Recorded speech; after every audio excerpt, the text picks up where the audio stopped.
Canane in the corner. Her third from outside. Zone. Shot. It's good! Espinal pulls up, knocks it down!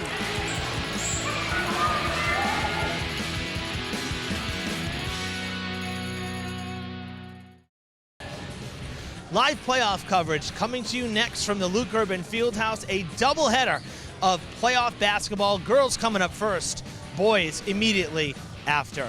Hello again, everybody. Evan Massoud and Brendan Kelly with you from Durfee High School. We are thrilled to be here for playoff coverage. Brendan, 2 years ago, the boys got their first home game in a long time. Last year, the girls got their first home game since you were coaching. Tonight, back-to-back, this is the makings of a special night. Yeah, first and foremost, great job by whoever it was to get both games at the same time. A doubleheader is exciting for both teams. It's great for the community. It's great for the students. So first and foremost, that's fantastic. Second, yeah, it has an opportunity for a real special night. Two teams from the greater Boston area, if you will. Revere playing against the girls, the Patriots, and the Beverly Panthers will have the boys afterwards. You know, an interesting situation. We talk about power rankings and all that stuff. You know, one of these teams come in with a better record than Durfee, and that is Revere. But Durfee, with the better strength of schedule, they got the higher seed. Yeah, I always love the fact that state tournament time, you play teams you don't traditionally play. Both teams are traditional North teams, so it's a great element of surprise with it. And yeah, both teams are good. It's playoff time. Everybody's good now. Both teams really finished for Durfee on a high note. The boys actually winning 4 in a row. They clinched the conference here at home. We saw in our last broadcast Jameer Stevenson getting his 1,000th point, a game-winning free throw. They won 8 of their last 10. The girls looked stronger as the season went on too, playing some great defensive games. I look at this and say they both played extremely well at home, and I think that caters to them tonight. Yeah, there's so many peaks and valleys of a season, consistency on both ends. Both teams finished strong, exactly where they want to be. The boys, 8 out of 10 is fantastic. That's a heck of a way to go in the second half of the season. And the girls, playing without Maya, they've done a really nice job of progressing to this point. All right, Brendan, so keys to the games here. We're saying games because you're going to see us once tonight, and then we're going to go put on those headsets. So for the girls, key to the game. Well, defensively, you know, this is a defensive-minded team. Jeff Karen always has his team ready to play defensively. Watch for them to set the tone defensively. And for the boys, we know how explosive they can be offensively. If when things start to click, you get 6, 7, 8 points on the board just like that. What Durfee team is going to show up? How long are they going to be there for? When they're playing well, they're as good as any team in this area right here. They're built for the playoffs. It's been a special season. We've seen some great moments, tons of graduating seniors on both of these teams. So for many of them, if they lose, it's their last game. So they're going to play their hearts out. We're sure of that. We've seen it all year long. We hope you'll stay with us. Girls tip off at 6, boys at 7:30, a doubleheader of playoff coverage.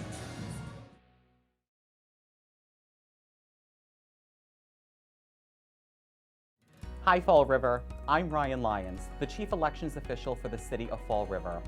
There are some very important changes heading into 2024 that I would like to make you aware of. The City Council has recently adopted an order approving my list of changes that relocates 8 voting precincts.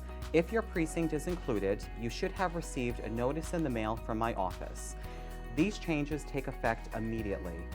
Voters in precincts 3A and 3B will now cast their ballots at Good Shepherd Parish Hall, located at 1598 South Main Street. Precinct 4A has been relocated to the Matthew J. Cuss Middle School. Voters should enter via the Shaw Street entrance. Precincts 5B and 6C will now vote at St. Anthony of the Desert Church Hall, located at 300 Northeastern Avenue. And lastly, voters in precincts 8B, 8C, and 9A, your new polling location is Bristol Community College, Building G. In addition to direct mailings, I'll be posting signage at the former polling locations as a reminder to voters.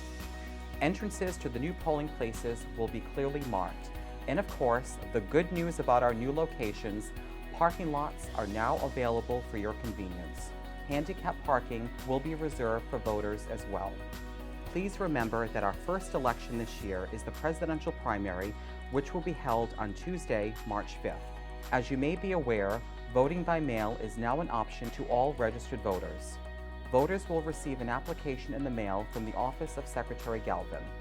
If you have any questions or need assistance, please reach out to my office at 508-324-2630. My staff and I look forward to assisting you. Thank you very much, Fall River, and please remember to get out and vote on Election Day. It is the very lifeblood of our republic.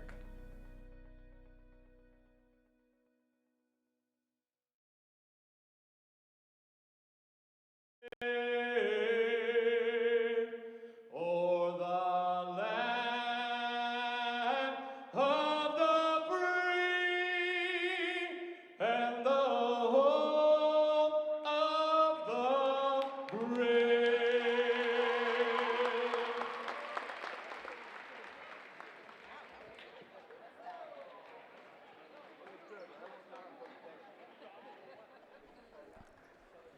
Welcome back, everybody, inside the Luke Urban Fieldhouse. Evan Massoud and Brendan Kelly with you now from high atop the bleachers. It is just about time for tip-off here to get this doubleheader underway. We are thrilled to be here.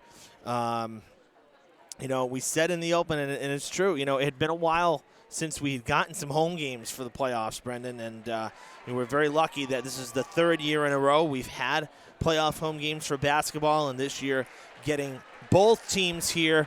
It is a Tuesday night. The fans continue to make their way in. I hope that we have a really good atmosphere tonight, because the last couple games of the regular season felt like playoff games, and it'd be great to, now that we have the playoff games, let's keep that atmosphere going.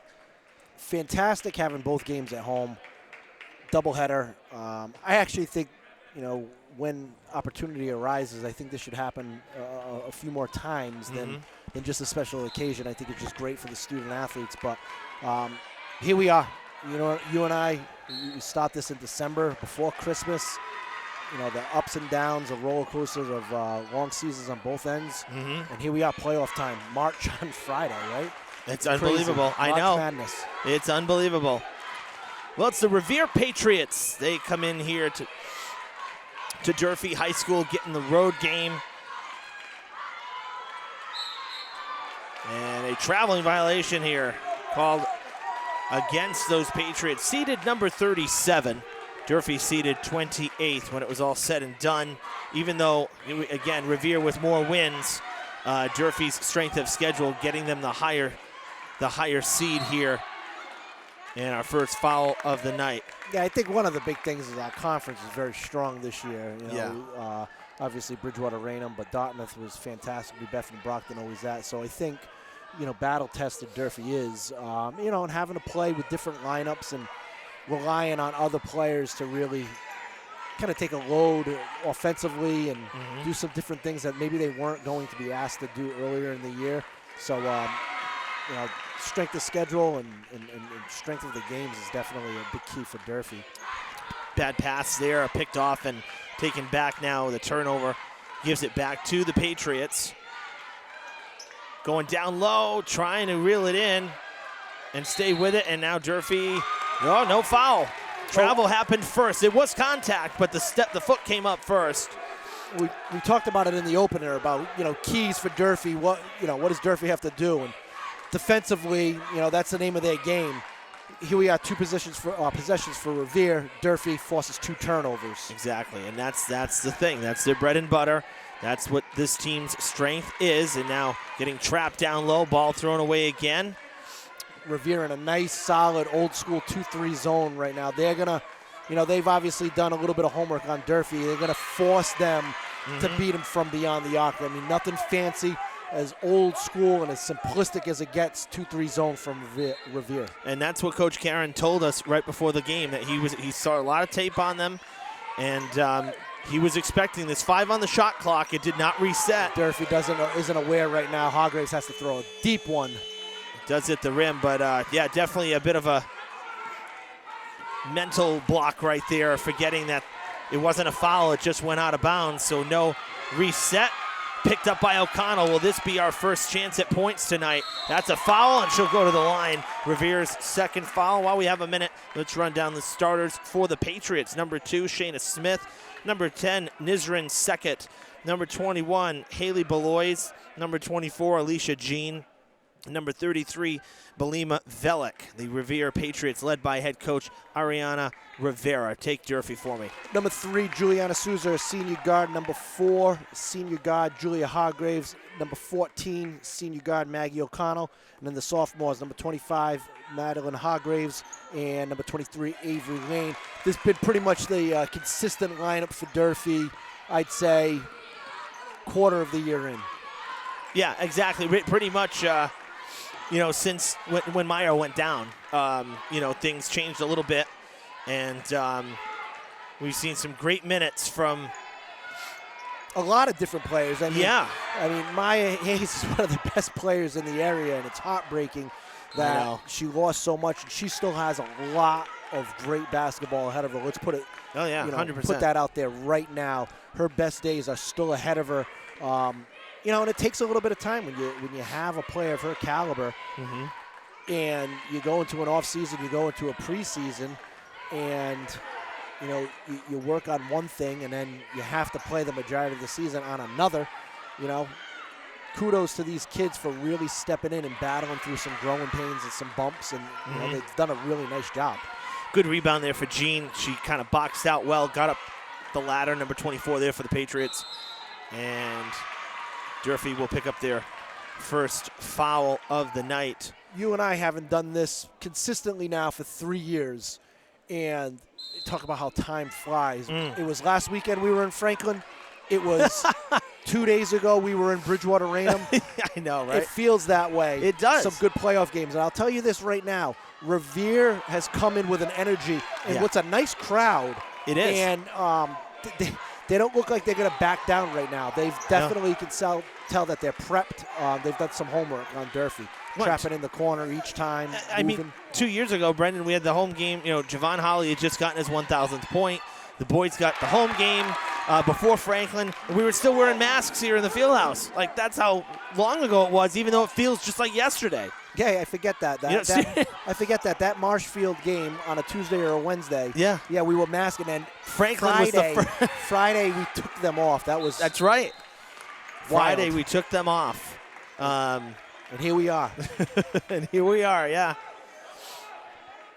The turnover, and Durfee will have it. 4-0 here. We're coming up already on the halfway mark of the first quarter. I'll tell you, another thing is these playoff games just tend to fly because there's no tomorrow if you don't win.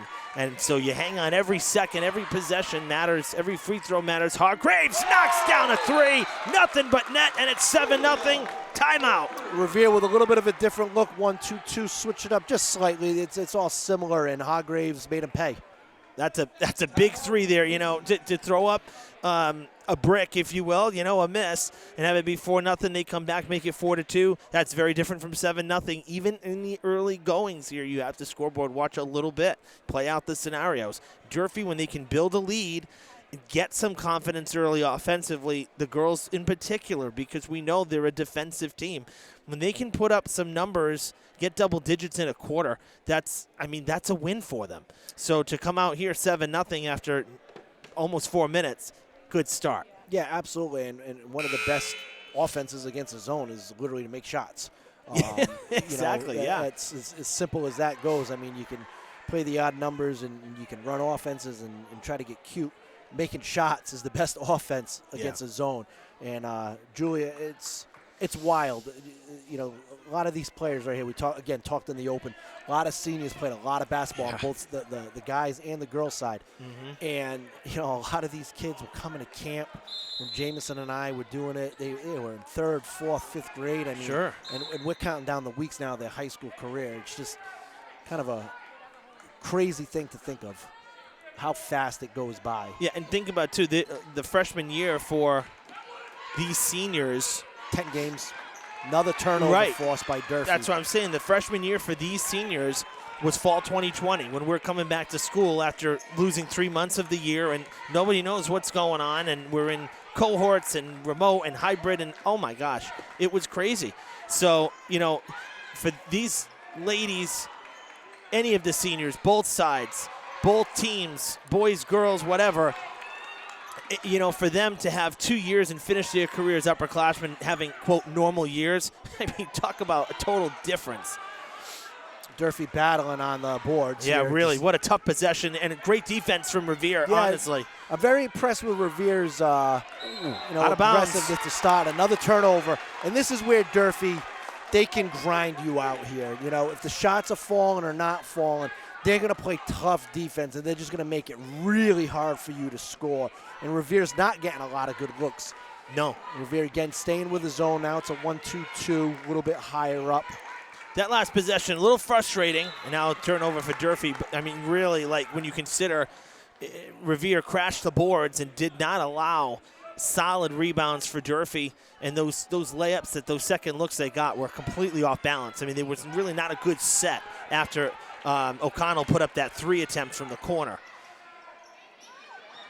Good tight defense there. Might have been a little contact on the way up by Lane, but nothing called. Officials doing a nice job of letting them play a little bit. It's Yeah. always a tough part of, you know, a state tournament game. You know, the officials trying to get their way in there too. But this is a crew that's worked together, all familiar faces, all Absolutely. been around. I was just going to say we've seen them a couple times this year. SEC is a conference that is a 3-man crew. So you know, this isn't anything new here. Deep pass. And now back to the other side of the court as Belois reels it in. Hargraves Ball hawking. really had to double pump there out to Velick. Excuse me, that's Jean, my bad. Velick passed to Jean, and now no shot. It's a miss. Great defense by Avery Lane. Hargraves driving the lane. Nice pick in the air there by Lane. 3 from Hargraves, from Julia that time. And a foul. A little over-aggressive, but she's really working hard underneath. Getting a lot of touches, a lot of opportunities, extra opportunities. Doing a good job. First foul against Lane there on the offensive side. In there, 3-quarter court press, 2-2-1. Oh, close. Foot almost came up there. Good job there by Jean to hold it down, and Revere going to the line on Durfee's 3rd foul. First free throws of the night for the Patriots. Second foul on Avery Lane. Picked up 2 quick ones. Yeah, that's tough, and we're going to probably have a substitution here for her. It is Smith at the line for 2, try to get her team on the board here in the first, and she does. Alex LaPointe coming into the game right now, a senior swing player. Swing as in forward center guard, kind of a positionless player right now. She's going to play a little bit of the bigger role. Whatever you need, right? Yeah. That's a terminology that's not used often anymore. It used to be a swing player, was that combination of a guard forward. Multifaceted. Now you hear the term swing player, it's like, oh, plays JV and varsity. No, you're right, and that's not the case, obviously. True varsity player. Maggie O'Connell's is a swing player. She's a combination of a guard forward. Madeline Hargraves a swing player from old school terminology. Yeah. LaPointe comes into the game right job. away. Drawing the foul. Gets to the free throw line. 3rd foul for the Patriots. And it's the first against Alicia Jean. So 2 shots coming now for LaPointe. Boys watching on from the locker room door between the bleachers and behind the scorer's table. Which is super important. I believe in that enormously. I think it's important to have brother-sister programs. I think, you know, we could always do a better job of other sports supporting other sports all year round. Yeah. You know, that's what makes a really good athletic program. That's where culture comes in and community, all that stuff. So it's great that the guys are here. You know, and they're all out. We were standing right at them behind the scorer's table, watching the game, watching their friends. It's important. Tough trip to the line there for LaPointe. She misses both. And Revere takes it back down after the rebound. Almost got trapped down the baseline, but with essentially a 5-guard offense right now in a zone, it's going to be imperative that Durfee can limit, you know, one and dones. You know, similar, I'm sure we'll be talking about it in the boys game. That's for 3 and no good. Another rebound for the Third Patriots. possession. That's Jean again. That one high off the glass for Velik, and the first from the field for Revere. And usually in basketball, when you give a team an opportunity 3 times, 2 offensive rebounds, they're going to convert on one of those, and that can spell dangerous if that continues. It's going to be very important. A good skip pass. Yeah, it was deflected. O'Connell with a high 3. It's short. Might have been tipped as well. Ball comes loose. They get the pass off. Hargraves and O'Connell. Hargraves takes the charge. Great job getting back defensively from Durfee. Not only Hargraves with the charge, but ball pressure from O'Connell sprinting back, putting her track skills. Although cross country a little different than the sprinting, but fast runner, ball pressure, cause of the play. And let's not forget, into. the stamina from soccer too. Yeah, for Hargraves, 100 points for her career in. Well, not Madeline yet. Madeline, I believe, took the charge, so she's got to. No, that was Julia. Julia took the charge. Yeah. Well, I mean, right here on the floor for Durfee, all multi-sport athletes. Yeah, exactly. And that's huge. Another turnover for Revere. Very sloppy. I got to give Revere a lot of credit too. Now, Durfee's had some looks, but since the timeout at 4:23, I think it was, we're going on almost 4 minutes. Durfee has not scored, so it just shows you the defensive battle that's brewing here. Under a minute in the first. Durfee going with Skylar Coward right now, a freshman, played half the season, I'd say primarily JV, and is starting to get some varsity minutes. Coach Karen going with her early. We're talking about offense. She did a great job for Coach Guimon on the JV level, putting the ball on the floor. Great future with ahead of her. Great anticipation and one. And here comes the points in bunches for you. That's where Durfee's at its best. That's where the offense can come, all right?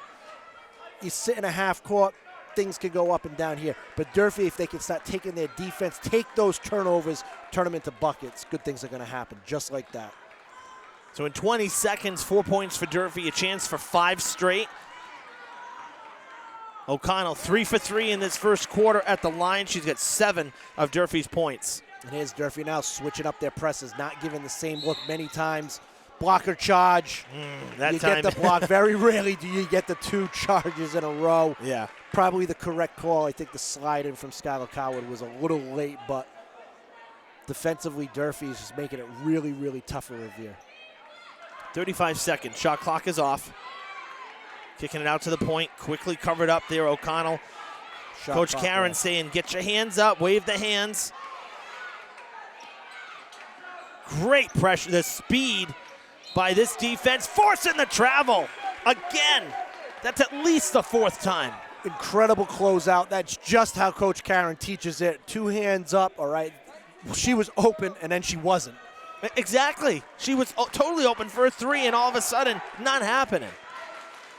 15 seconds, and the 6th man comes alive. Good to hear them a little earlier than later. LaPointe wants the 3. It's high. It's a miss. 5 seconds.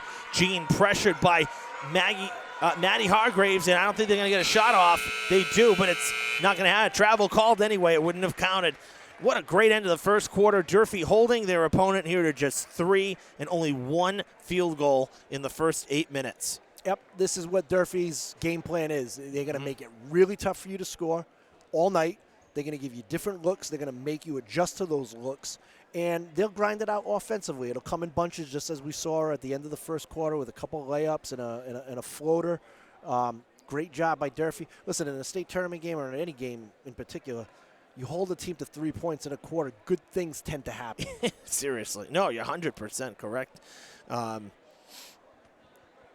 mean, that's a major win in terms of, what your team is looking to do, and that is be a defensive force, and they really have been that all year, and I think they've gotten stronger, I feel, as the year has gone on. Hey, while we have a second, just want to welcome our friends out in Revere who may be tuning in to this game. Communicated with Andrew Love, who's the director of community media out there, and he asked if we were covering. I said yes. He says, we'll share it for you. We want to get our community to watch. So we welcome you fans in the Boston area. Hope you're enjoying our coverage so far. Yeah, it's great. I think one of the fun parts of the state tournament is always playing some different and new teams. Yeah. We've got 3 years of this format now, statewide format. Obviously, you know, there's kinks and bugs that can be worked out, but I think for the most part, in another tournament. Wow. Gene had nowhere to go. Literally had nowhere to go. Little stutter step. Lucky it wasn't a travel. LaPointe throws it away. That's a tough possession lost right there, but going back, it's exciting playing teams you don't normally play, and you know. I know you really like that. I love it. As a coach, it's exciting, you know. And I've been on the other side where you play Brockton again, or I know, right? You know, or you know, at Casey you play another SCC team. Yeah, it's just fun. A little more work. I was going to say, is it the challenge of not knowing the opponent well? Like, we know BR and Coach Seavey like the back of our hand at this point. Is it the unknown that you like so much about it? Yeah, that, and I don't know. I guess it's the unknown. Discovering new teams, sure. Going out scouting, digging for information, making phone calls. I think that's, you know, part of the fun. O'Connell continues to lead the offensive charge here so far in the first half. Jump ball, this one will go to Revere. I have to tell you, you know, LaPointe playing very selfless down under the basket. She had a wide open layup attempt, but she turned past it to O'Connell, and O'Connell ended up hitting the long jumper for 2. Yes, a little extended minutes for Alex LaPointe, sure. Doing her job. You know, she's a senior. You know, it's one thing to have a game plan. You know, everybody can draw up a game plan, but going out and executing and playing your role, that's beyond important. Low pass, picked up, batted away, picked up again by the Patriots as Durfee continues to be extremely handsy with the ball. I mean, it's not another jump ball. It's not a turnover or a steal, but I mean, every catch is a nightmare for Revere. It is. They can't catch the ball clean and, you know, make a move to the basket. I mean, there's hands, they're digging. Really hard for them on the half court.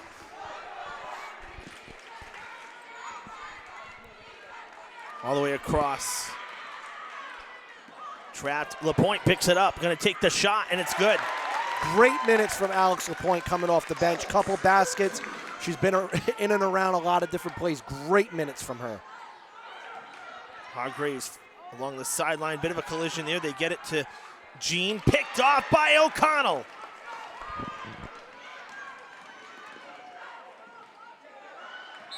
I'll tell you what, Durfee looks fast right now.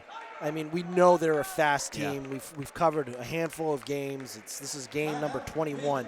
But right now, they look very fast. They're flying up and down the court. Yeah, it's another level for sure. Yes, absolutely. And it's not to say that they weren't quick in the regular season, but you are 100% correct. This is like full press 24/7 until it's over. Yeah, seriously. It's fast. It is. It's fast. And this isn't a knock on Revere. I said earlier in the first quarter, I thought they came out with nice little energy. You know, last year, Lynn English came up here. I didn't think their energy was, you know, matched Durfee. I think Revere totally matched Durfee. They're just nothing is easy for Revere right now. It is very hard just on the catch, let alone anything offensively. Last year, the girls' playoff win here against Lynn English was dominating for the Hilltoppers. They controlled that game from start to finish. And, I mean, I'm not saying they're not controlling this one because right now they are. But that game there was a lot of offense for Durfee in that game, and they really made a statement early. You know, for the Hilltoppers, they're in the bottom quadrant of the bracket. So the top team down in the bracket there is Wellesley, number 5. And ironically, BR in the same part of the bracket again as Durfee. Dare I say that? You look too far ahead, but always fun to just kind of pick through it all. Jean with the miss. The rebound puts it up again, no good. And Juliana Souza with the rebound holds on to it for Durfee as Hargraves comes across center court. Souza back to Hargraves. Maddie Hargraves to her left, down to now O'Connell. Good quick defense by the Patriots that time to get back to. That's a travel. I'm talking about being fast a few seconds ago and, Yeah. Playing home games. This group's played a handful of playoff games right now. That matters. Oh, gosh. This isn't their first playoff game. This isn't their first home playoff game. And even last year, through unique circumstances, we get to play at Bridgewater State College. Yes, University. That's right. This is. I almost forgot about that. This is another playoff game for them. It just feels different, and you can tell. Yeah. O'Connell for 3. No good. And foul. Around the basket again, another offensive rebound by Avery Lane. Coach Karen trusting her with 2 fouls. Yeah, and she draws the foul. It's the second foul against Alicia Jean, she too has been everywhere for the Patriots tonight. She's been anywhere the ball is. She's been there, particularly on the rebounding side of things. For Durfee, whoever wins this game, they're going to Wellesley on Thursday, a 6 o'clock game on Thursday. Not to get too far ahead of things, but just putting that out there. Wellesley, a school we went to a few years back. O'Connell again. O'Connell being a senior leader right now, putting the ball in the basket, but Avery Lane with the deflection. It's going to be a very tight. That was that weird couple feet forward, back, the ball. Oh, did Lane just get her third? I think she did. It's either Lane or Souza. No, it's Souza. Souza picks up number 2. Durfee's first here in the second quarter. O'Connell up to 11 points. And at the line, it's Velick. Velick can't get that one to fall. Velick has the only field goal so far through 11 minutes for the Patriots.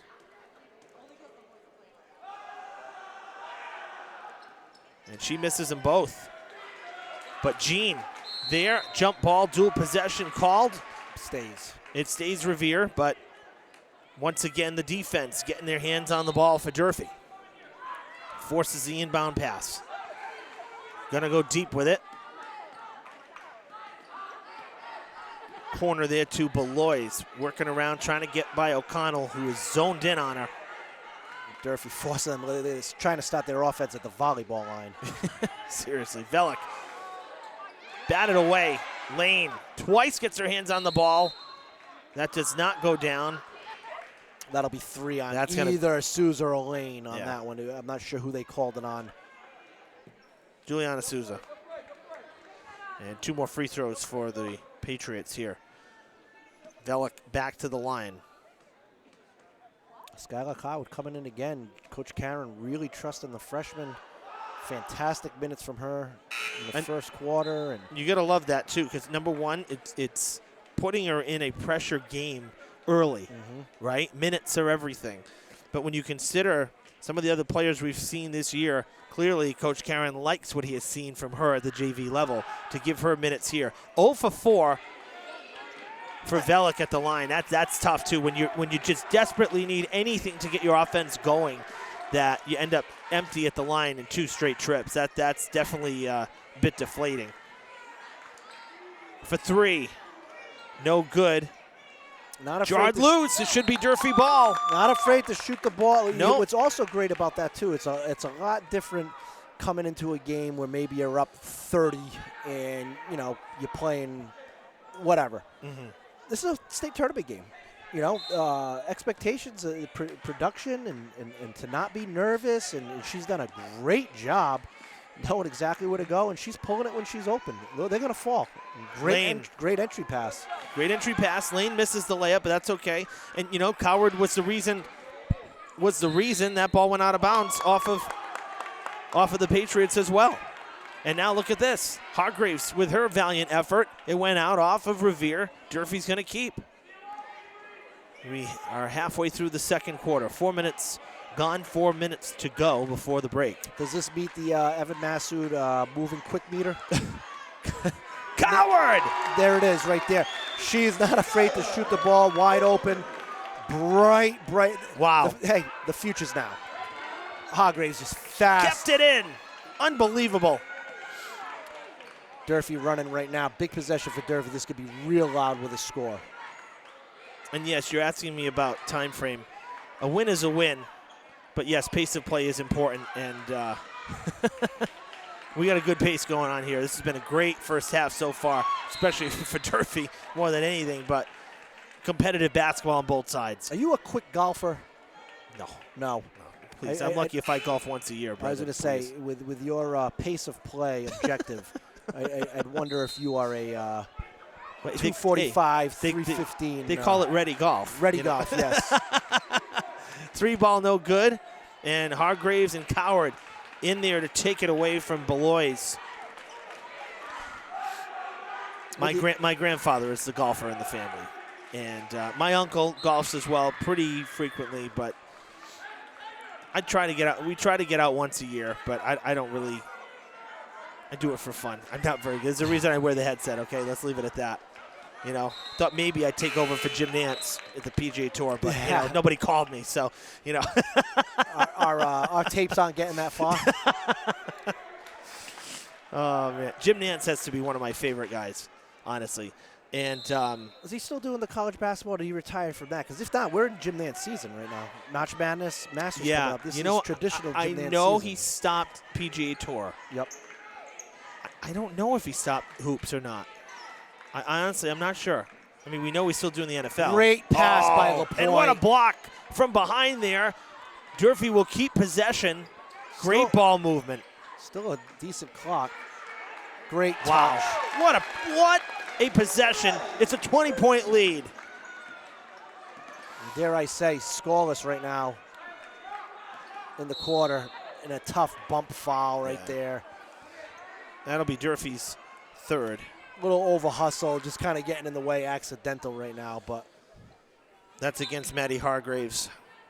Only her first. Talking about broadcasters. I mean, obviously the local guys. You know, when we had Don and Jerry for Red Sox baseball, that was just, you know, they're the guys that I looked up to when I was younger, and why I came to like this and this part of, you know, broadcast television and whatnot. LaPointe, that will not go. Nice tip back to get it out. Punched it back towards the point. Hargraves will take the shot. It's a little off the mark. Coward goes flying in out of bounds. But I will tell you, one of my favorite guys, and why I loved him is because as a national guy, he was equally excited about whatever teams he was calling. There was no favoritism shown to one side or the other. Doc Emmerich with the Stanley Cup playoffs. Oh, my God. Oh, my God. He could pull you in even if you didn't care what teams were playing. You hung on every possession, every shot, every save. Well, not a huge hockey person, but, you know. But you know what I'm talking about. Well, with the last game, his first baskets for Revere. Gene gets it to go.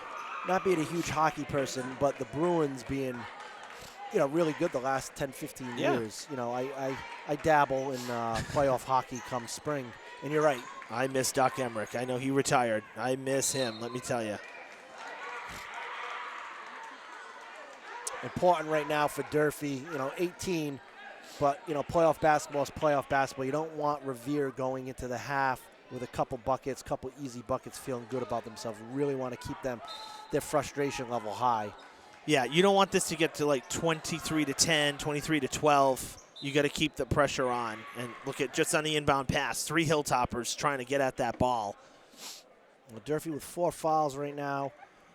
You don't want to also put them on the free throw line either. You know, you got to stay aggressive. I'm not saying to pull back by any stretch, but it's an important minute and a half for Durfee to close out what's been an incredible first half. Big block there, standing in with Smith. Velick gets the rebound, out of bounds, tipped, and it'll be Patriots ball with 21 on the shot clock.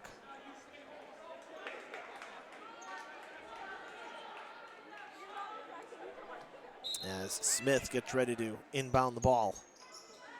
Trying to find somebody. She gets it to Velick, quick to Jean, double team, down low, batted away, deflected. Basket goes in for Smith. That's a nice shot right there. Durfee did a good job collapsing too. That was almost tough luck right there. You know, fell into her hand. She had a nice scoop finish. Kicking it out, Coward gonna go for the long ball again, and that one no good, batted away. LaPointe once again, down low, making a difference. Durfee's owned the offensive boards. They've really given themselves a bunch of opportunities. Under a minute to go.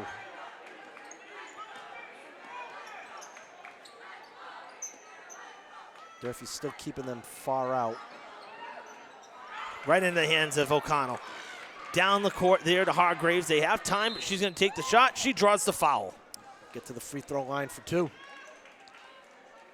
Tough break for Revere right there. I mean, Julia didn't really have a good angle, and she kind of saw it, and then it was one acceleration with full intention of just kind of getting to the free throw line, and it's exactly what she did.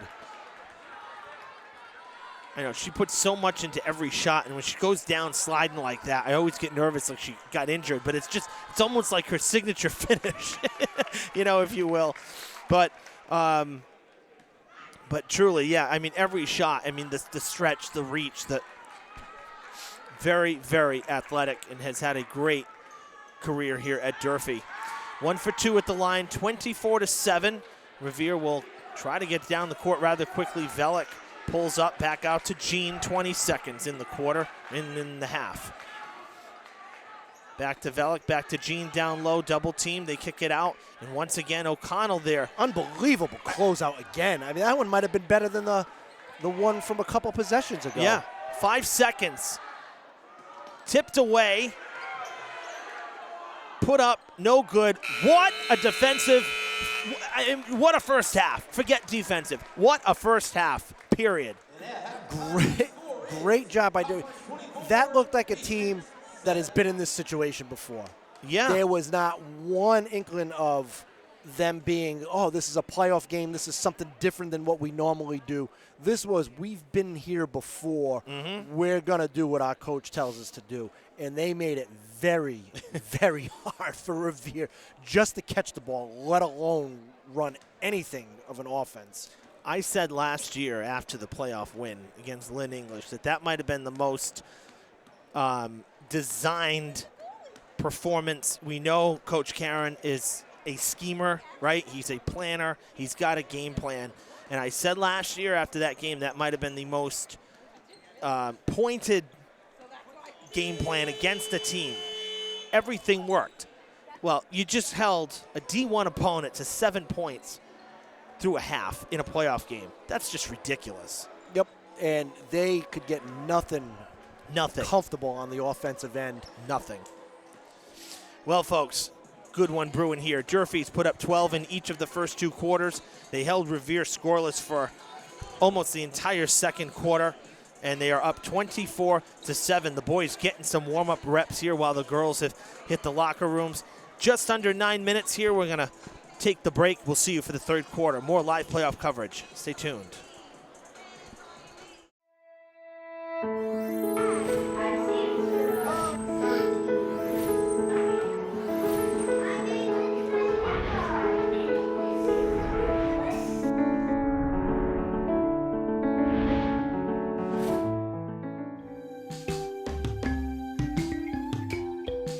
This year, I had the honor of my first grade students piloting Ignite here at Tansy. And it is a program where it is an online tutoring program where students are provided with one-on-one instruction. I do, I go on with my teacher, and then when I go on with my teacher, I sound words, and I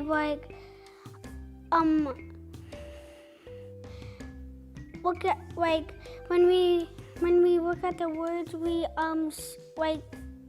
say the name, and we make the letters sounds. And after that, we when I get 5 stickers after that, we get to play a game. I've been focusing on our reading, because if we don't read, then we won't get smart. We are focusing in on the science of reading. Students are working on building their accuracy and their fluency within those pieces, and we're using grids to help build those skills. And it really echoes just what we do in class. My teacher always lets me have confetti and some stars every day, even fireworks.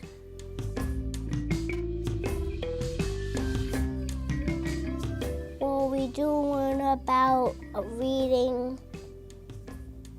and we learned about new letters and sounds. Ignite is amazing. The children are so engaged. They love going on Ignite. Every morning they know the routine of what they need to do, and they just absolutely, I see them laughing, I see them engaged. Being a good reader is important to help you feel cheerful and very happy.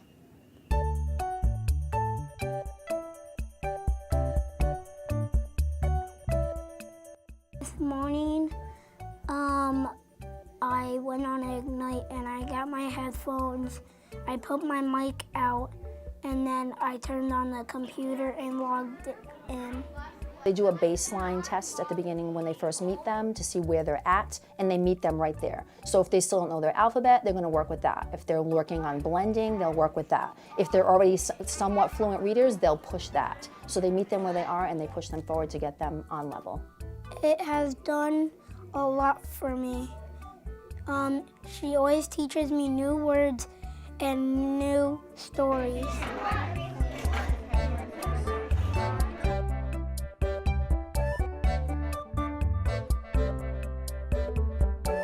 I'm able to see some friends are reciting the alphabet, other friends are working on phonemic awareness activities, and other students are working on sight word knowledge. I do stories, and my teacher had me to read. Bus.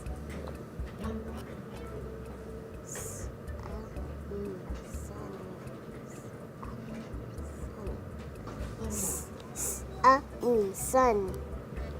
It's pretty awesome because for 15 minutes a day, essentially I have 9 instructors working with students. I mean, they say it takes a village, and my class is Exhibit A.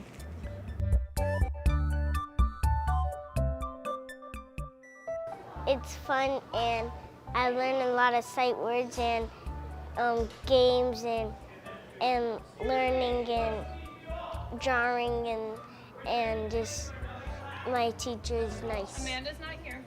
It lets you be smart and it lets you read. I always read them first I read them with my teacher and then I read them by myself and I spell them out. They are gaining the confidence and they're getting the help that they need, and they're really enjoying the reading that they're doing and the activities they're doing with their Ignite tutors.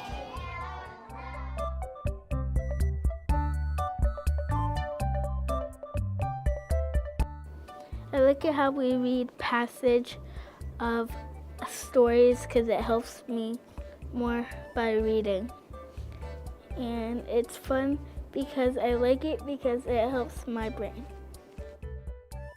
My teacher wants me to know me by circling the happy face or the tired face or the sad face.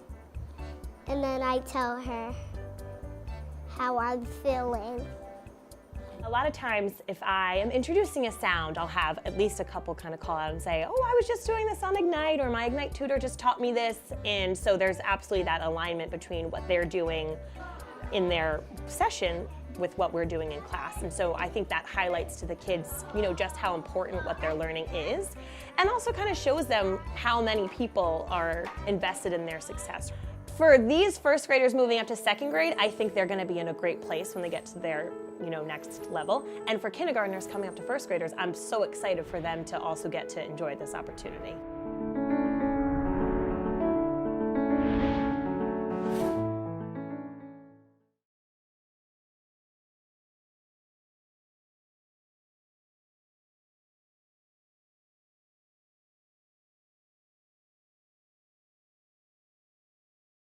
It's time for spring cleaning. The city is rolling out an updated street sweeper schedule. Beginning in April, 4 phases of street sweeping will be implemented across 12 neighborhoods. Each phase represents 1 week of each month. For example, the streets in Phase 1 will be addressed in Week 1 of every month. Curb-to-curb access is essential as drivers may make several passes. Please avoid parking during posted times on new signage in your neighborhood. Parking restrictions are just a few hours, similar to a parking ban during a snowstorm. Questions may be directed to the Department of Community Maintenance at 508-324-2584 or the Mayor's Office at 508-324-2600. A map highlighting all sectors will be posted on the city's website and social media pages. Thank you for your cooperation in keeping our city clean.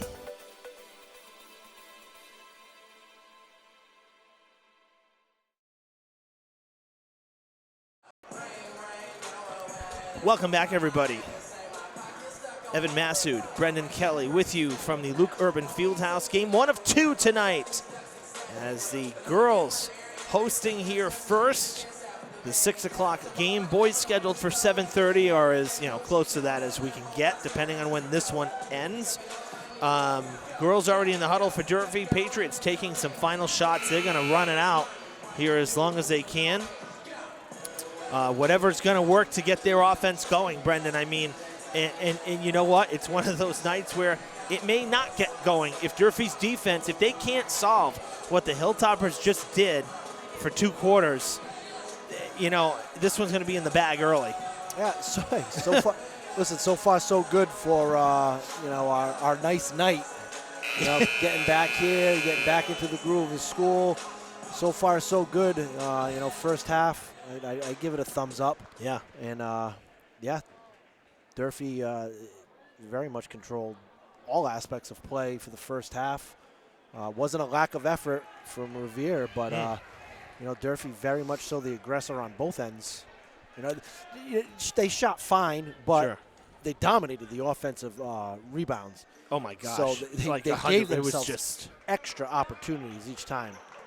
While we're coming back on the air here, big congratulations to the Diamond Durfee Westport Diamond Bengals co-op hockey team. They won on the road yesterday at North Quincy, an arena that was virtually impossible to film from, which is why we didn't go. It makes Driscoll look like TD Garden in terms of size. That's how small this place was. It was the Quincy Youth Arena.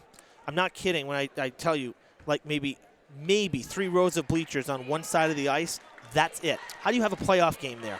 Which is wild when you think about it. I mean, really. Again, only kind of following hockey a little bit. Yeah. That's Hockey Nation up that area. No kidding. And, I was, assumed that most of the rinks in Mass were all built similar times. They all looked similar. If you go into Taunton, New Bedford, Brockton, they're almost identical. Nice pass. Yeah, excellent beautiful ball lane. movement. Oh, it won't go. Still Durfee will keep it, hit the rim. They'll get a fresh clock. Asiaf and Brockton, you're right. It's similar, but it is a little bigger. It's not the cookie cutter Driscoll, Hetland, Franklin, Peabody, Taunton. Those are literally carbon copies. It's eerie. I remember when we went to Franklin for the boys' game, we're driving by the rink. Even the flagpoles in front are the same. Souza with the 3. Durfee right back into their press right away. Got it back. Matty Hargraves. Looking like a wide receiver, or better yet, a defensive back on that one. Yeah. So I don't know. I mean, I looked at numerous photos. I know that they were accurate photos because I always try to check out when we're looking to cover games to places we've never been. And there was absolutely no way to do it, which is unfortunate. It's out of bounds. Wow, that was close. Almost a backcourt and almost a travel. Durfee just hawking the ball right now. Yeah. But the Bengals hockey won yesterday 5-3 on the road. They draw now the number 1 seed, Nauset. And I don't believe Nauset's lost a game this year. Let's just double check that right now. Nauset 18-1-1. Really very impressive. Cape Cod hockey. Yeah, seriously. So they have drawn that game on the road tomorrow. They're all the way out in Orleans. Hoping that Lower Cape TV is going to cover that. We did reach out to them. So we will see. That foul was on Souza, by the way, her 4th. So after hitting the 3, up to 4 fouls now. That could become problematic. Colwood back in. Played a great first half in her first state tournament game. She is not afraid to let it fly. Those are going to stop falling. And they're going to fall for a long time here at Durfee. Very impressed with her confidence in a state tournament game.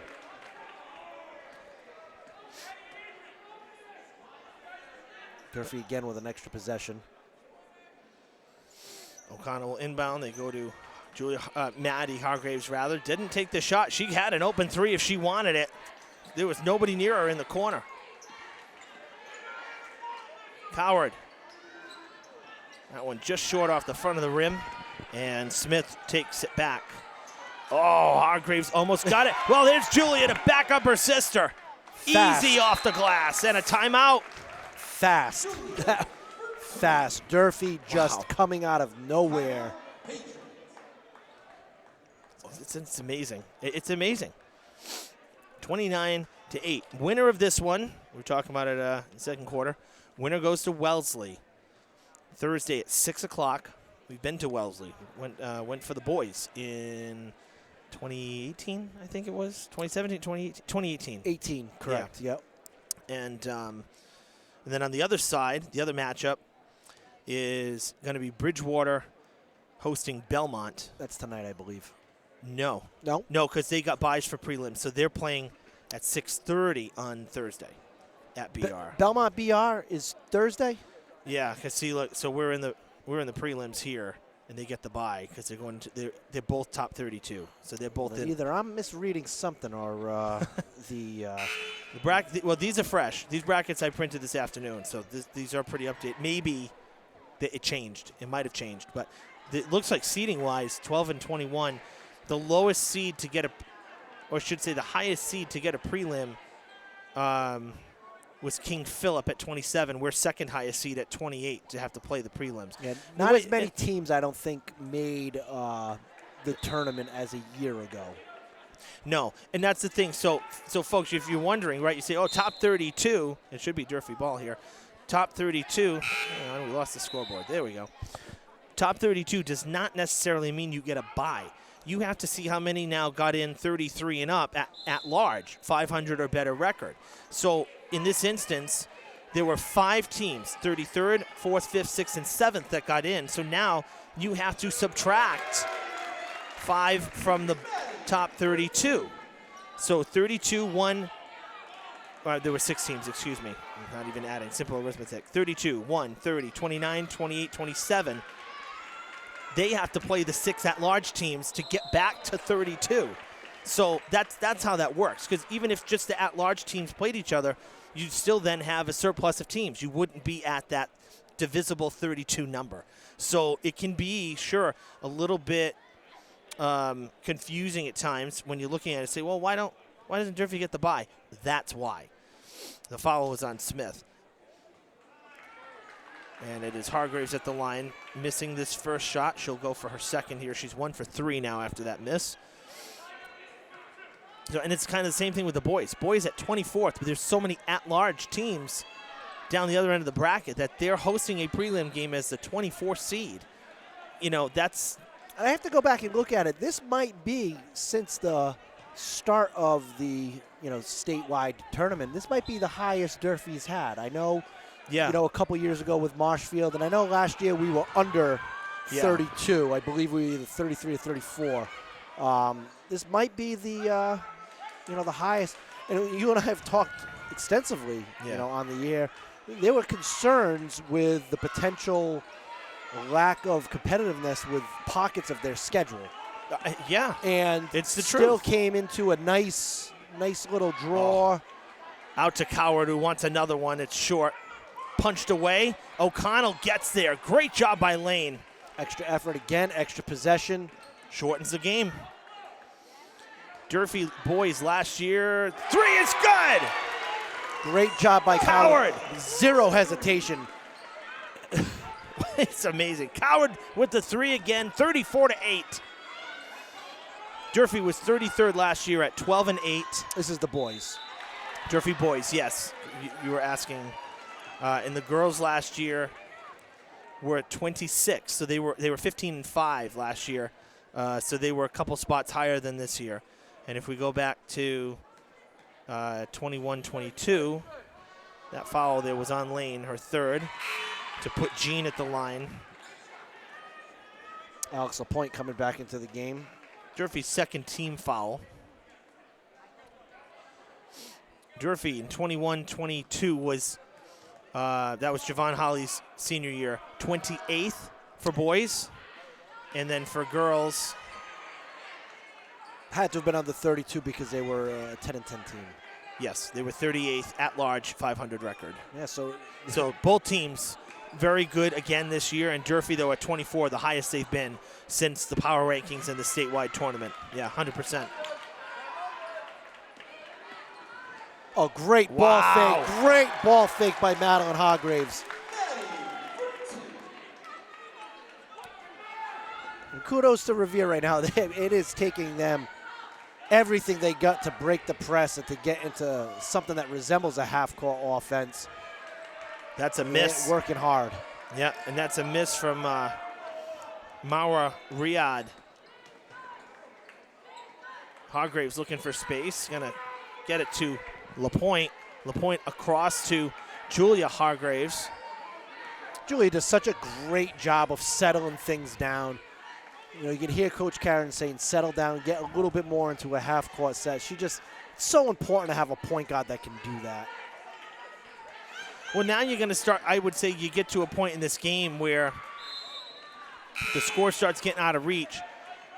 You can use more time in your possessions.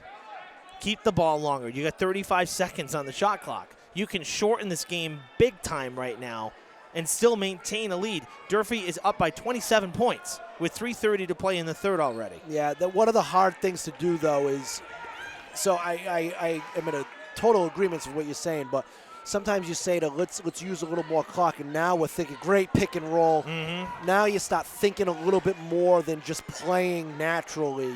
Sure. You know, no, I know what you're saying. You're almost in a better opportunity to just keep playing as is. Mm-hmm. You know, and you can say that there's definitely, you know, a little bit more ball movement in the half court, and they've done a great job sharing the ball. The scoring's very balanced today. It is. And, you know, sometimes that's tough, though, to pull. My father used to say Mr. Karam used to have them, when they were up, no shot clock in the 70s, they'd go 4 corners, and, you know, you'd have to do it for a minute, 2 minutes, 3 minutes. And my father always said, you know how hard it is to do 4 corners for 3 minutes or 2 minutes? Yeah. You know, you're thinking, and the other team knows what you're doing. So sometimes just continue to play natural is the best bet. Lapointe went to the line. She missed her first 2 in the first quarter. She hits her second 2 right there. 2 for 4 on the night. Lead is 29. The foul was against Riyadh. Maddie Hargraves with another one. Just looking like a free safety out there. Yeah. Misses the layup. She's kind of laughing at herself. But, I mean, great anticipation skills. I mean, she's playing that area, picking it off. And Smith picks up her 4th foul, second here in the third, and she's going to sub out. Looks like Gonzalez is going to come in for her. That foul was on the floor, not on the shot. Right through traffic. Hargraves puts Durfee up by 31. Done a great job with some real good dribble drive moves. Finishing at the rim. Just great defensively by Madeline Hargraves. Great anticipation skills. Really a good job. And Smith indeed coming out for Gonzalez, number 3. Gym's starting to fill up a little bit. I mean, it's been a pretty good crowd for the girls from the jump, but you're starting to see right now, it's good. You know, you got the Beverly fans making their way down as well. The other team's warming up right now. Our boys have been very engaged. In the tunnel, I guess I still call it, even though I'm not sure. The tunnel, Hargraves. Julia Hargraves goes down, can't get it to go. But we've got, it's good. You're starting to see a little bit more faculty than you normally see. You're starting to see a little bit more people from the community. Student section is starting to get a little bit bigger right now. It's just great. It's what makes basketball at Durfee so special. Yeah, and I mean, not to be negative about it, it's a shame that it's not like this every game. I mean, this is how it was 30-something years ago, right? I mean, you've told me the stories that this place was sometimes over capacity. But I will tell you this. Coming out of the pandemic, or even pre-pandemic, this is a big gym to fill. So even when there's a lot of people, sometimes it can look like it's not. But we've done a really good job as an athletic program of making our products something that people want to see. Yeah. And I would definitely say, for the most part, we bring in pretty good crowds here. And, it's become a thing in high school sports with the student sections and posting things on Instagram and on your social media. It's a place to be. Yeah, I mean, the only thing we've seen milestones. We've seen individual state championships like champions like Rachel Silva over at Silva rather, for swim last year. Shakira Cadet. We're seeing the individual accomplishments. We just haven't seen the team championship. The only team championship here in the city over the last 15 years was the Conley boys, and that was 11 years ago this year. So, really hard. Yeah, of course it's hard. Oh my gosh.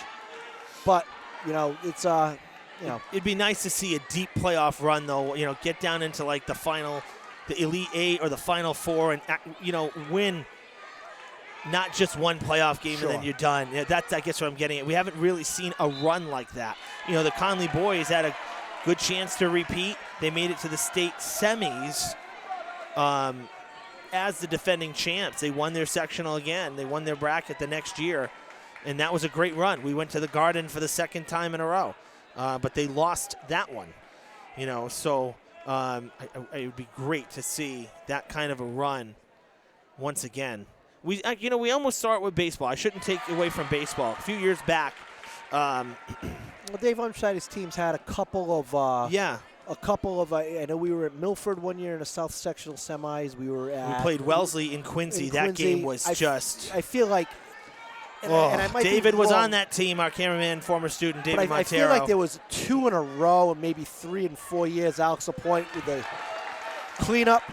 Great minutes. One of my favorite games, and it was a loss, was the game against Attleboro, which was played, the one out in Milford that you're talking about. I'll never forget that beautiful, beautiful day. Big brought park, my son there. Beautiful park, city field, well manicured, and a 2-to-1 pitcher's duel, no errors, solid defense, both pitchers going toe-to-toe. I mean, that's fantastic for high school baseball, and it was a great game.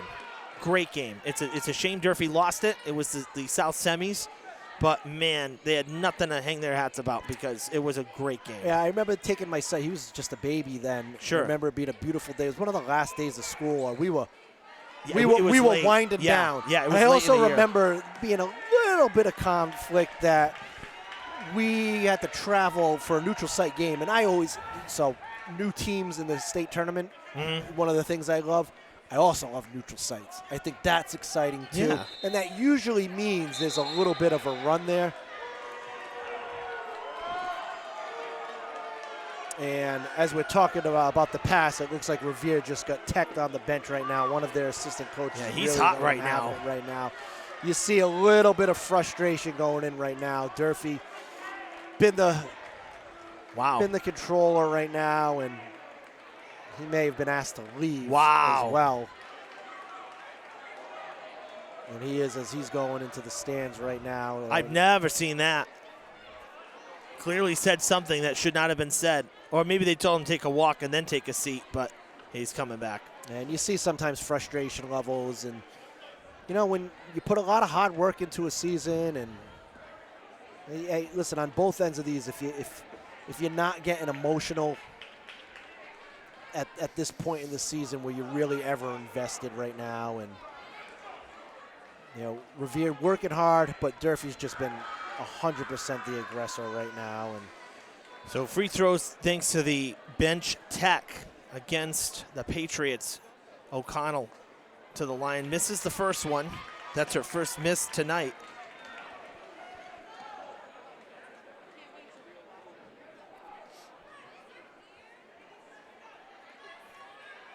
hits the second. And I would say, Ev, this third quarter does not meet the Evan Massoud pace of play. And you're making this about me. It's and not about me. We look up minute 21 in the third. Yeah. We still have a fourth quarter to go right now. Yeah, and it's coming up on 10 after 7. So needless to say, boys are not starting at 7:30, but we will be live for boys. We're going to great screen and roll. Be a tank too. Beautiful. Alex Lapointe having a fantastic game. 10 points for number 10. Folks, we're going to stay live for boys on this same feed. We're just going to cut to our standby, okay? So you'll see coming up shortly, we'll see the boys slate. So don't go anywhere. We're not going to restart the stream here. We're going to stay right on the same one. We're just going to cut away for a little while. As LaPointe picks up her second. Durfee has hit the team limit here with 55.4 seconds. The basket counts. This is an and one. No good, and the rebound to Maddie Hargraves. So the boys will be starting late, but we are staying live for the boys.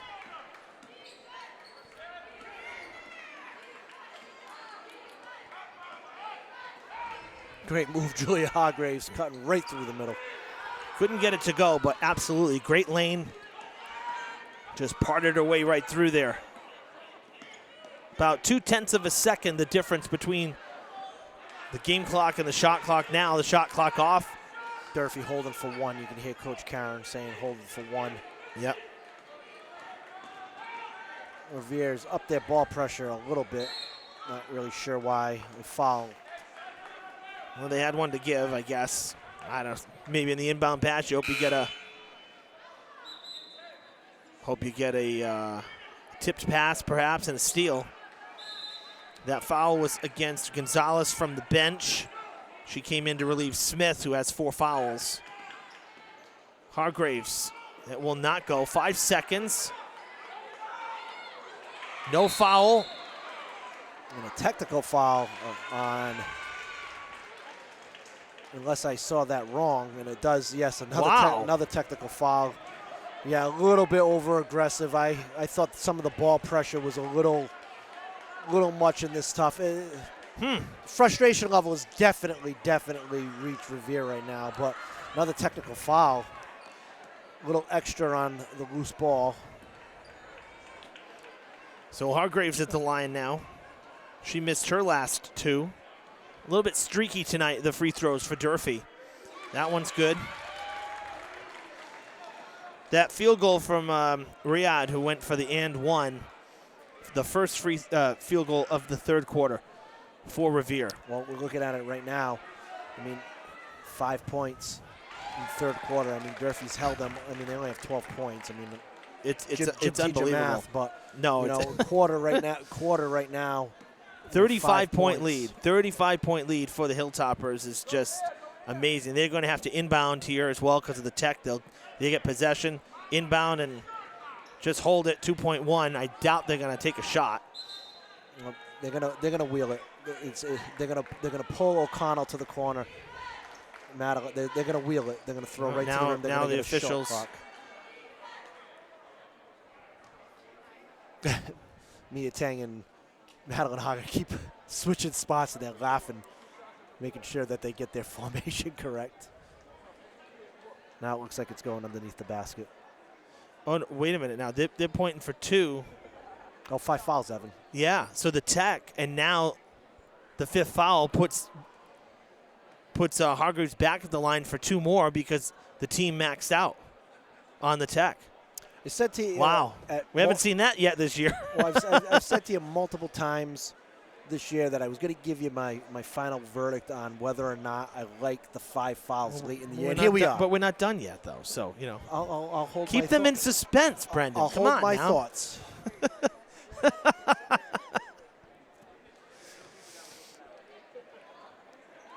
The keep it moving meter is screeched to a halt. Well, you're the one who brought it up. I hadn't said anything. And since you said something, you know, that'll teach you.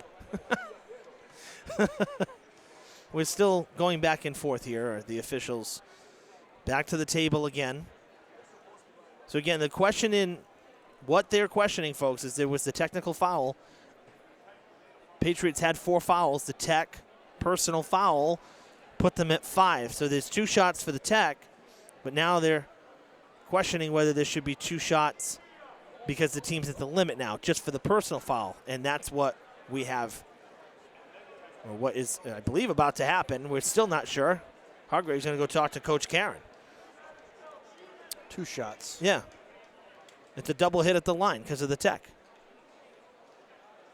So 2 more shots. I would assume that Revere also should be, and Durfee as well, should be able to line up on the key, but. Yeah, but with 2.1, they, I mean, I don't know. And they're going to get the ball on a side out, it looks. Oh, that's why they're not lining up. Before free throws, now they're going to get their side out. Yeah. Oh, so, all right. This is a total dumb moment. You know, you get the ball back. Right. On the tech. That's what I'm saying. That's why a long time. That was definitely brain farts. That's all right. Well, that's why I know we were waiting a while. There's the wheel. Inbound pass, touch the ball. Third quarter ends. Durfee's dominance continues. 48-12 after 3. It's unreal.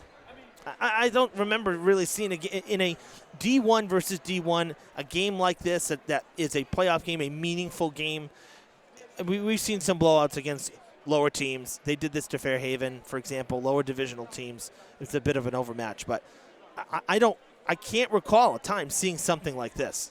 Yeah, I mean, this is really remarkable, the effort here. It's great effort, great execution and game plan, and you know, Durfee walk away, you know, within the next 8 minutes, you know, as the better team. And sure.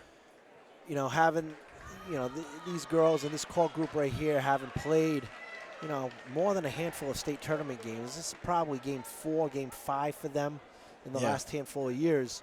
You know, this was just another game rather than, oh my God, it's the playoff game. And I think a lot of that has to do with you saying, you know, can we make some playoff runs? Because a lot of times we get, oh my God, it's the playoffs, and we freak out, rather than, you know, the proper prep and, you know, the proper mindset. Durfee with 24 points in that quarter. Yeah, good balanced scoring. Yeah. Revere had 3 in the first, 4 in the second, 5 here in the third. As we begin the fourth quarter, Durfee with the steal again. Smothering, overpowering defense, and Hargraves gets Durfee to 50. Now Durfee, half-court defense, dropping back into a 2-3 zone.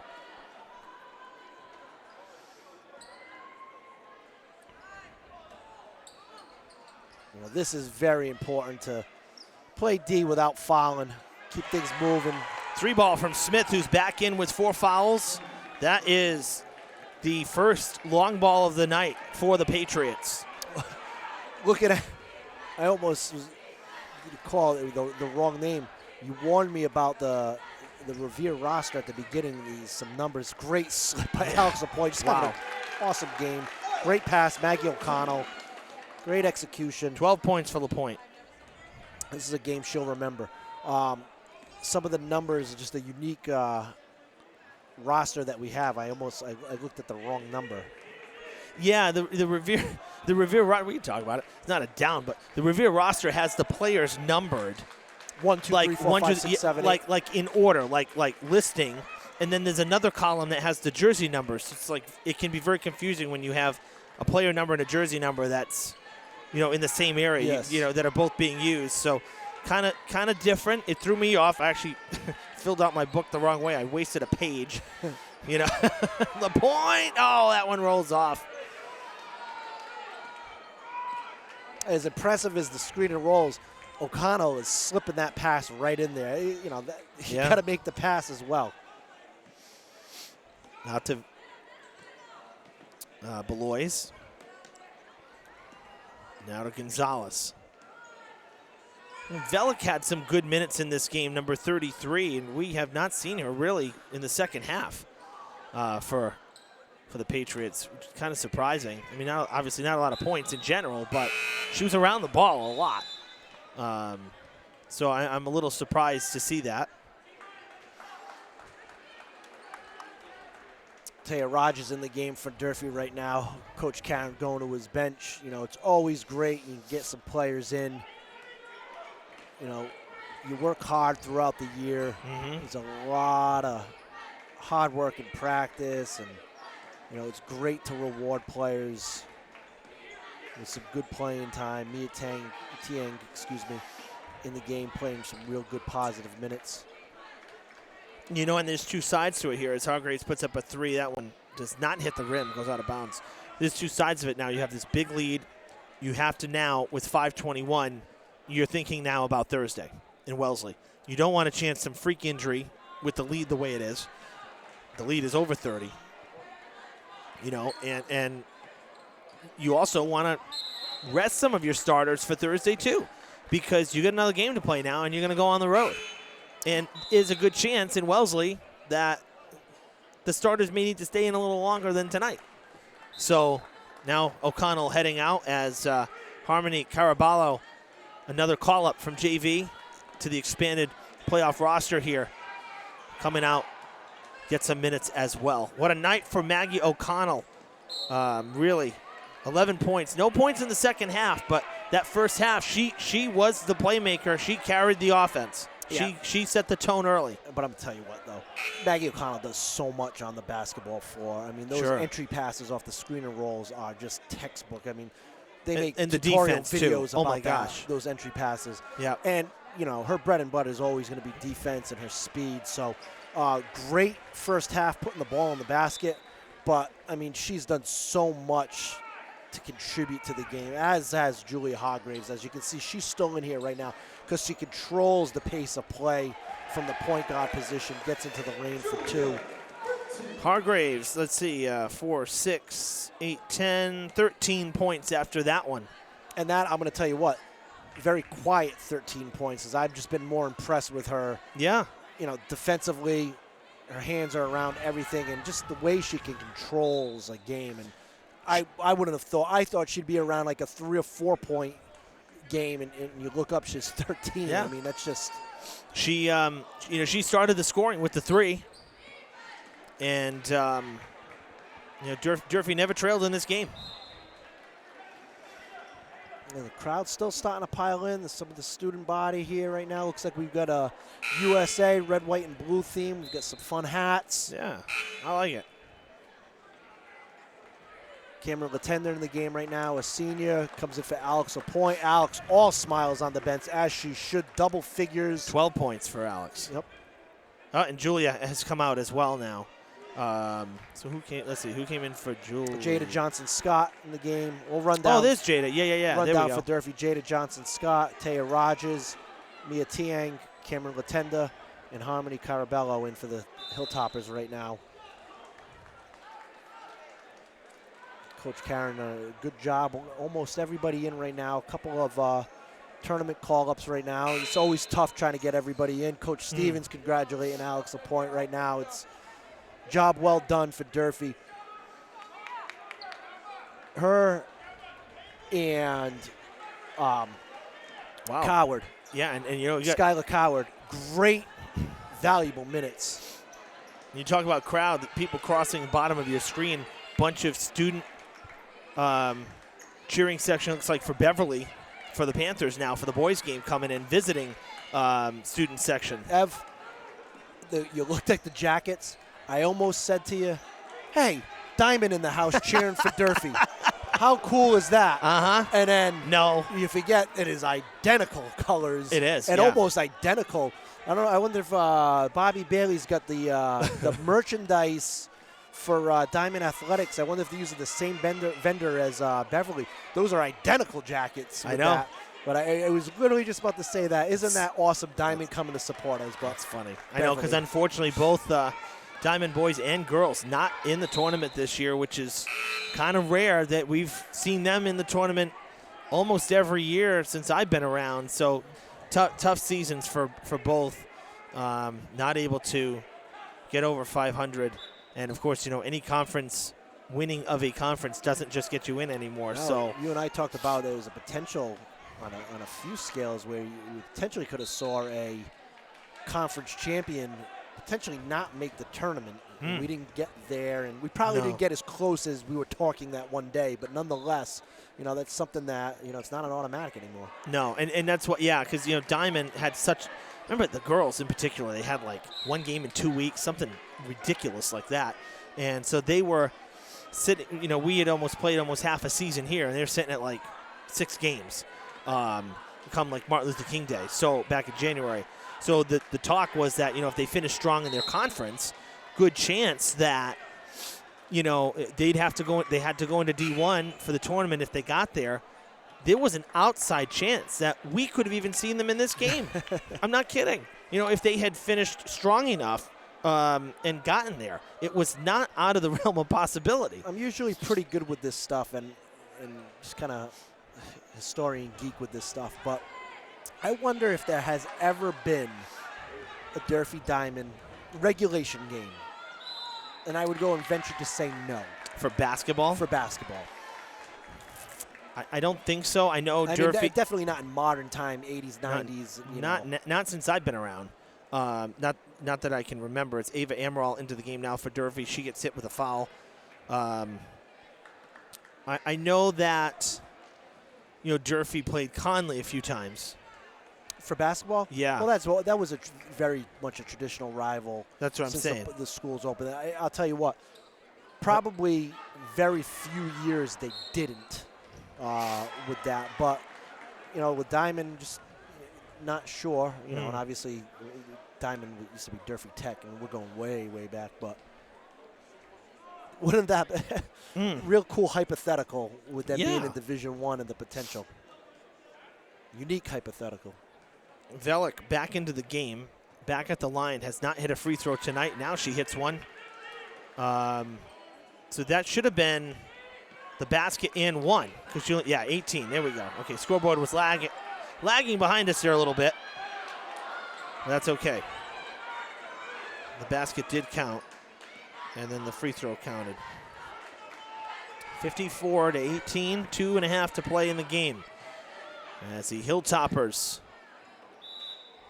will start thinking about Wellesley, a team we've seen, a school we've seen quite a few times in playoff action. Baseball a couple times, boys hoops.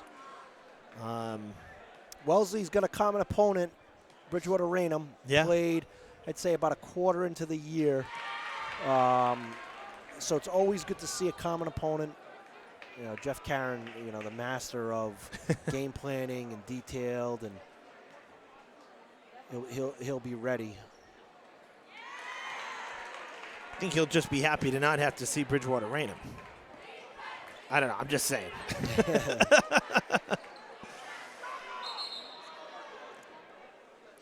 We saw the BR game earlier this year, and man, that was such a game here, a defensive game again. Durfee losing 35-33. Yeah. That's insane. Well, that was a stretch for Durfee. That was a 4 or 5 game stretch for Durfee where they were livid in the 30s and getting wins and being competitive. And that's what I mean. Really much being comfortable in the 30s. And I'll tell you what, that has a big thing to do with the confidence they came out here. Learning to win different ways, learning that, you could still win games, not scoring 50, 60 points. That stretch right there, while might not have been as fun going through it, may have been frustrating and a learning experience, that was a big reason for them coming out the way they did today. I truly believe that. Wellesley played Bridgewater Raynham back on January 14th at home. They beat BR 36-29. Not very far off of what we saw here. But average points for Wellesley, they're into the 50s offensively. They've hit 60 a few times, and they were 16-4 in the regular season. Yeah, great conference too. Newton North, Needham, Natick. I feel like, again, that's another thing we talk about every year. Often. How many times did we go up there when you were coaching? Oh, my gosh. Between the boys and the girls. The Newtons, yeah. Oh, Natick, Needham, the Newtons. Well, we had Newton North and Crazy. Newton South. Yeah. It was something like, and I got to go back and look at it, but between basketball being on Jeff's bench, girls basketball on my own, boys volleyball, it was something like 7 of 9 seasons in a row. I know. Or 7 in a row or something to that extent. There's also a great one. We were at Newton South. There's a quick story while there's a timeout. My parents still have the little article on the corkboard in their kitchen. 2013, we're up there. We win against Barnstable in the first round for volleyball. We go up to Newton South again. Yep. And we're there. We're in warm-ups, and my wife comes in, and she walks in, and she's got, like, royal blue, gym pants on and a bright orange sweatshirt on. Yeah. Because she was matching that color combination for that day. The hometown colors of Newton South. I look across in the middle of, like, pregame warm-ups. I'm like, what is this? Greg Sullivan wrote a little article about it in the paper. He thought it was so funny. Of course he did. Because that's Greg. Yeah. Oh, my gosh. My parents still have it in there. The coach's wife wears opposing colors. Oh, my In gosh. the state tournament. Nothing better to report on, Greg. Oh, that's funny, though. That's totally Greg. Totally Greg Sullivan. He always had a good sense of humor for the oddball things like that. In the uncommon, I should say, not oddball, uncommon things. Slow moving second half. We're coming down. 42 seconds. Durfee with a touch foul. Send Revere. It's their 5th. Send Revere to the free throw line. Shot clock not off right now. Durfee, I would expect to take as much off the clock. It's great to see Coach Karen, everybody in. Good, meaningful minutes. Everybody feeling good. Again, I cannot stress enough. Long season, everybody working hard. Some days harder than the others. Some days tough, emotional. You get to this point. This is a really nice crowd right here. I'm happy for these girls moving on for the 2nd year in a row, and to get everybody in is even better. As Cameron Latenda brings the ball over the court.